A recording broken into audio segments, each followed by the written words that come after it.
bonjour mes photographes, bienvenue sur la chaîne La Pause Benoît. Aujourd'hui, c'est une courte vidéo. Je vais aborder 2 ou 3 points. Alors, pour commencer, dans la dernière vidéo ou une des dernières vidéos, j'ai fait un enregistrement, sur le terrain et puis, le son était un peu catastrophique. Puisque j'utilisais le micro, du iPhone à l'extérieur avec le vent, tout ça, le son était inaudible ou à peu près. Finalement, j'ai décidé d'investir dans des micros, sans fil. L'achat a été fait sur Amazon et puis, si vous voulez, je pourrais faire une vidéo, sur le produit en tant que tel. Dites-moi-le en commentaire si ça vous intéresse.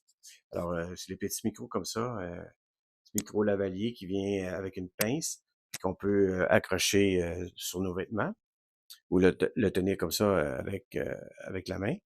Et puis, disons que ça va sûrement améliorer, le son sur le terrain.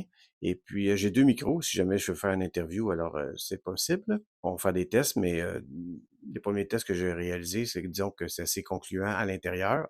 Maintenant, on va voir avec le son à l'extérieur si ça va être bien. Deuxième point que je voulais aborder, ben, c'est la vente, évidemment, Affinity Photo à l'entreprise Canva. Canva qui est une entreprise, australienne, je crois. Puis, c'est un site internet qui donne accès à des produits, pour le graphisme. Entre autres, on peut faire nos miniatures, pour, nos vidéos YouTube. C'est gratuit, ce côté-là, mais évidemment, côté professionnel, c'est un abonnement en ligne. Alors, il y a une certaine inquiétude, évidemment, dans la communauté d'Affinity Photo, à savoir, est-ce que dans un futur proche ou moyennement proche, ça va devenir un abonnement un peu comme Lightroom et Photoshop. Canva est sorti et puis a dit que non, pour l'instant, il est hors de question que ce soit un abonnement en ligne, mais c'est à voir dans le futur, évidemment. Alors, si vous avez des commentaires au sujet de cet achat de Canva d'Affinity Photo, alors, ça peut quand même être intéressant d'avoir votre point de vue à ce sujet. Et puis, le troisième point que je voulais aborder, c'est qu'il y a un abonné qui me posait la question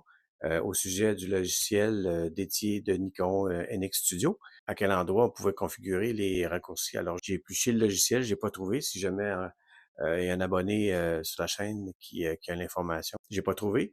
Par contre, je vais vous montrer à l'instant à l'écran comment avoir accès dans les menus aux raccourcis. Alors, comme vous pouvez le voir dans le menu de NX Studio, par exemple, dans Fichier, si on prend, mettons, en bas, là, la fonction imprimer, on a la commande P, qui est le raccourci pour imprimer. Puis, en fait, dans tous les menus, c'est comme ça. Si on prend chaque fonctionnalité, par exemple, exporter, ben, c'est la commande E, et puis ainsi de suite. Alors, en espérant que ça réponde au questionnement de mon abonné. Et puis sur ça, je vous dis à la prochaine.